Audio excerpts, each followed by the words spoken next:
दोस्तों, आज की सबसे पहली और बड़ी खबर।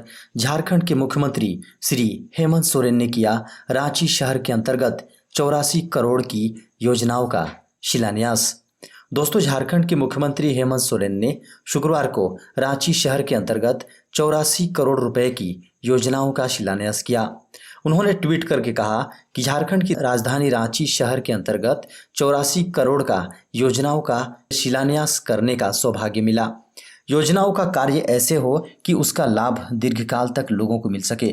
जी हाँ, उन्होंने ट्वीट करके कहा, इसमें जन भागीदारी बहुत जरूरी है। साथ ही अधिकारियों को यह भी निर्देश दिया कि कार्यों की गुणवत्ता में किसी प्रकार की कोताही न बरती जाए। कोरोना वैक्सीनेशन को लेकर बड़ी राहत। झारखंड पहुंची कोविशील्ड की 5,30,000 डोज। शुक्रवार को झारखंड में कोविशील्ड की 5,30,000 डोज पहुंच गई।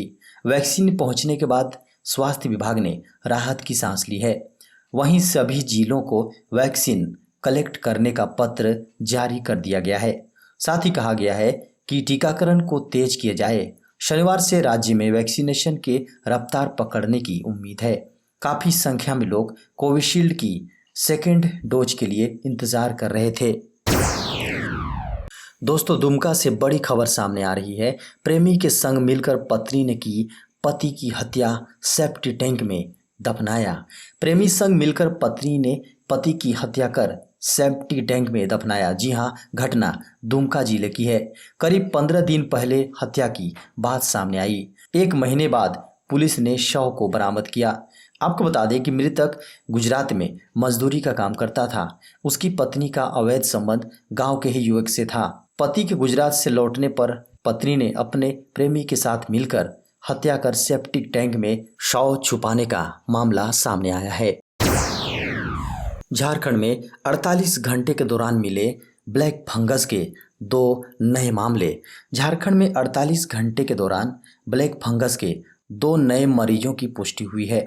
इसके बाद ब्लैक फंगस के कुल झारखंड में 161 मामले दर्ज हो गए हैं, जिसमें कन्फर्म केस 102 हैं, जबकि सस्पेक्टेड 59 मरीजों में लक्षण पाए गए हैं। राहत की खबर यह है कि झारखंड में अब तक 100 मरीज ब्लैक फंगस से रिकवर होकर घर जा चुके हैं। वहीं 30 लोगों की ब्लैक फंगस से मौत हुई है। 6 जिलों बोकारो, गुमला, जामताड़ा, लातेहार, पलामू और साहेबगंज में एक भी मौत नहीं हुई है। दोस्तों, बोकारो जिले से बड़ी खबर सामने आ रही है। जी हां, झारखंड के बोकारो स्टील प्लांट में लगी आग, मची अफरा तफरी। झारखंड के बोकारो स्टील प्लांट में भीषण आग लग गई। बताया जा रहा है कि आग लगने की वजह गले हुए मेटल लोहे को एक जगह से दूसरे जगह भेजने के लिए विशेष पाइप का इस्तेमाल किया जाता है। पाइप से पिघले हुए लोहे को दूसरे ओर भेजने के क्रम में पाइप लीक हो गया और पिघला हुआ लोहा पाइप के बाहर जमीन पर गिरने लगा, जिसका टेम्परेचर लगभग 1000 डिग्री सेल्सियस था, जिससे नीचे रेलवे ट्रैक क्षतिग्रस्त हो गई। आगजनी की घटना में किसी के हताहत होने की कोई खबर नहीं है। जिस समय पाइप लीक हुआ उस समय पाइप के नीचे कोई कर्मचारी मौजूद नहीं था। खबर मिलते ही अग्निशामक की गाड़ियां पहुंचकर आग बुझाने में जुट गई। घंटों कड़ी मेहनत के बाद आग पर काबू पाया गया। झारखंड की पोषक तत्वों से भरपूर सब्जियां बिकेंगी अब विदेशों में। दोस्तों, लगभग 70% खेती करने वाले झारखंड के किसानों ने अपनी लगाई हुई सब्जियों को देश विदेश में निर्यात करने का काम शुरू कर दिया है। इसके लिए रेलवे की मदद ली जा रही है। जी हाँ, कोरोना के कारण जब पूरा देश लॉकडाउन का शिकार बना हुआ था, तब किसानों को भारी नुकसान उठाना पड़ा था। लॉकडाउन की वजह से नुकसान उठाने वाले किसान अब रेल के जरिए अपनी उगाई सब्जियों को देश विदेश में अलग अलग कोने में निर्यात कर रहे हैं। यहाँ तक कि अब ये सब्जियाँ विदेशों में भी बेची जा रही हैं। झारखंड में उपजी सब्जियाँ कटहल, भिंडी, करेला, गोभी, कद्दू, फ्रेंच बीन, शिमला मिर्च, सहजन आदि को विजयवाड़ा, चेन्नई, बेंगलुरु, दिल्ली, गुजरात, फिर वहाँ से मर्चेंट विदेश भेजने की तैयारी शुरू कर दी गई है। आज घोषित होगा CISCE 10वीं 12वीं का result. Council for the Indian school certification examination आज 24 जुलाई 2021 को 10वीं और 12वीं का रिजल्ट 3 बजे घोषित करेगा। इस संबंध में CISCE अपनी आधिकारिक वेबसाइट पर प्रेस रिलीज जारी कर जानकारी दी है। रिजल्ट शनिवार 24 जुलाई दोपहर बाद 3 बजे घोषित किया जाएगा। 10वीं और 12वीं के नतीजे आधिकारिक वेबसाइट www.cisce.org पर जारी किया जाएगा। आपको बता दें कि कोरोना मामले के कारण CISCE की ICSE और ISC की बोर्ड परीक्षा रद्द कर दी गई थी। अब रिजल्ट जारी किए जाने हैं। झारखंड में सवर्णों को 10% आरक्षण का मामला हाईकोर्ट ने सुरक्षित रखा फैसला। झारखंड हाईकोर्ट ने आर्थिक रूप से कमजोर सवर्णों को 10% आरक्षण देने के मामले में अपना फैसला सुरक्षित रख लिया है। इस मामले से जुड़े सभी पक्ष के वकीलों की बहस सुनने के बाद अदालत ने शुक्रवार को अपना ऑर्डर रिजर्व किया है। सवर्णों को आरक्षण दिए जाने की मांग को लेकर रंजीत कुमार साहा और अन्य की ओर से कोर्ट के डबल बेंच में अपील दायर की गई है। इससे पहले हाईकोर्ट की सिंगल बेंच ने अपने आदेश में कहा था कि 2019 में सवर्णों को आरक्षण दिए जाने का कानून लागू किया गया है, इसलिए 2019 से पहले हुई नियुक्ति में इस आरक्षण का लाभ नहीं दिया जा सकता। झारखंड की राजधानी रांची में धराई फर्जी महिला IAS। स्वयं को IAS अफसर बताकर अशोकनगर में रह रही महिला को पुलिस ने गिरफ्तार किया है। शुक्रवार को अरगोड़ा थाने की पुलिस ने कार्रवाई करते हुए स्वयं को IAS अधिकारी बताकर रह रही मोनिका नाम की महिला को गिरफ्तार किया गया है। आपको बता दें कि महिला मध्य प्रदेश की रहने वाली हैं। मोनिका खुद को 2020 बैच की IAS अफसर बताकर घर किराए पर ले रखा था। साथ ही स्वयं को इलाके में IAS अफसर साबित करने के लिए मोनिका ने बॉडीगार्ड, कार और रसोइया भी रखा था। इसी दौरान शुक्रवार को मिली गुप्त सूचना के आधार पर पुलिस ने कार्रवाई करते हुए उसे गिरफ्तार कर लिया।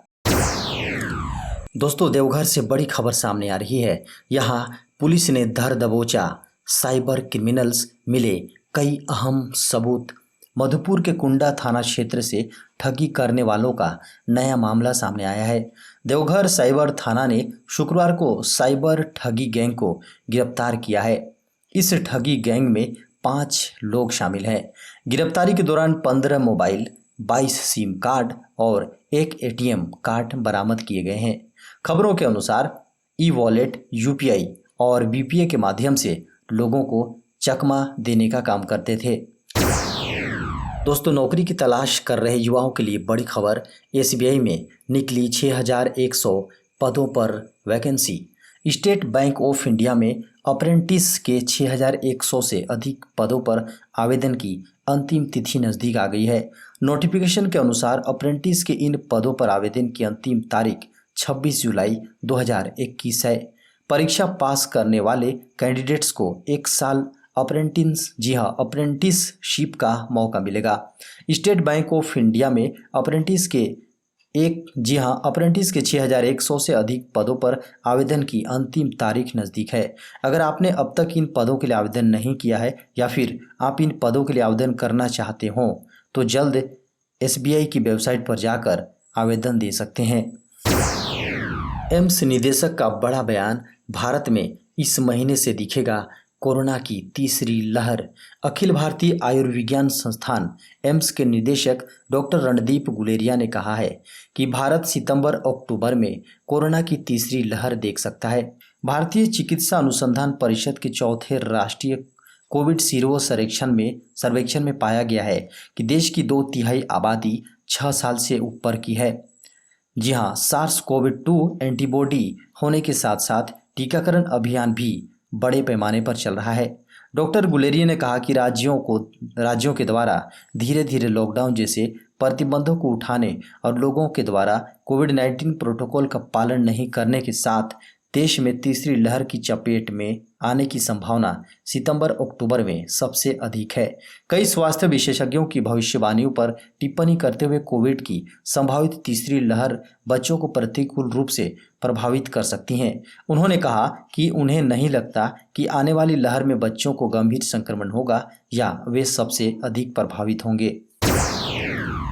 राष्ट्रपति रामनाथ कोविंद ने दी इन 12 केंद्रीय विश्वविद्यालयों में कुलपतियों की नियुक्ति को मंजूरी। शिक्षा मंत्रालय के अधिकारियों के अनुसार भारत के राष्ट्रपति रामनाथ कोविंद ने गुरुवार को 12 विश्वविद्यालय के कुलपतियों की नियुक्ति को मंजूरी दे दी।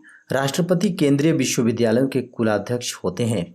मीडिया के खबरों के अनुसार MOE के एक अधिकारी ने कहा, राष्ट्रपति ने 12 केंद्रीय विश्वविद्यालयों के लिए VC की नियुक्तियों को मंजूरी दे दी है। विश्वविद्यालयों में हरियाणा केंद्रीय विश्वविद्यालय, हिमाचल प्रदेश, जम्मू, झारखंड, कर्नाटक, तमिलनाडु और हैदराबाद शामिल है। Central university of south Bihar Gaya, Manipur university, Maulana Azad national Urdu university, north eastern hill university और गुरु घासीदास यूनिवर्सिटी बिलासपुर भी उन विश्वविद्यालयों में शामिल है जिनके लिए नए VC की नियुक्ति की गई है। केंद्रीय शिक्षा मंत्री धर्मेंद्र प्रधान ने गुरुवार को राज्यसभा को सूचित किया था कि केंद्रीय विश्वविद्यालयों में कुल 22 पदों पर कुलपतियों के पद खाली हैं, जिनमें से 12 पदों पर नियुक्तियों को विजिटर द्वारा पहले ही अंतिम रूप दे दिया गया है।